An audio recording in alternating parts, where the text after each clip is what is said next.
Hello everyone, তোমাদেরকে আমি আমার দামোদর মাসে একটা দিনের গল্প শেয়ার করছি।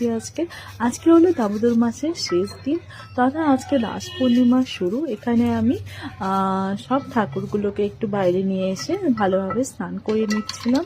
সব দিন তো স্নান করানো হয়ে ওঠে না, বাট কোনো একটা দিন স্পেশাল ডেতে আমি স্নান করিয়ে দিই, সেটা খুব ফ্রিকোয়েন্ট হয়। এবার দেখো গোপুসোনাকে সুন্দর করে সাজিয়ে দিয়েছি, ড্রেস আপ করে দিয়েছি। প্রত্যেকটা ঠাকুরকে নিট অ্যান্ড ক্লিন করে সাজিয়ে এখন ফুলের মালা পরানোর পালা। এবার হচ্ছে ভালোভাবে ফুল দিয়ে আমি একটু সাজিয়ে নিচ্ছি। ভিডিওটা আমার হাজবেন্ড করে দিচ্ছিল, তাই আমি একটু করে তাকিয়ে নিলাম। আর এই দেখো, সাজানোর পর ঠিক এরকম সুন্দর লাগছিল। কি যে মিষ্টি লাগে এই জায়গাটায় এলে বা ঠাকুরদেরকে সারাক্ষণ দেখলে। এটা হচ্ছে সন্ধেবেলার কথা।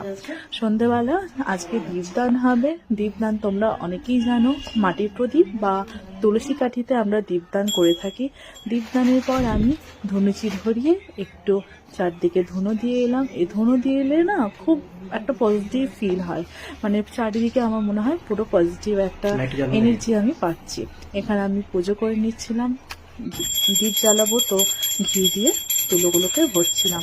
এখানে তুলসী মাকে আমি আরতি করছি, তারপর উপরে আরতি করে আজকে আমার দিনটা আমি সম্পূর্ণ করলাম।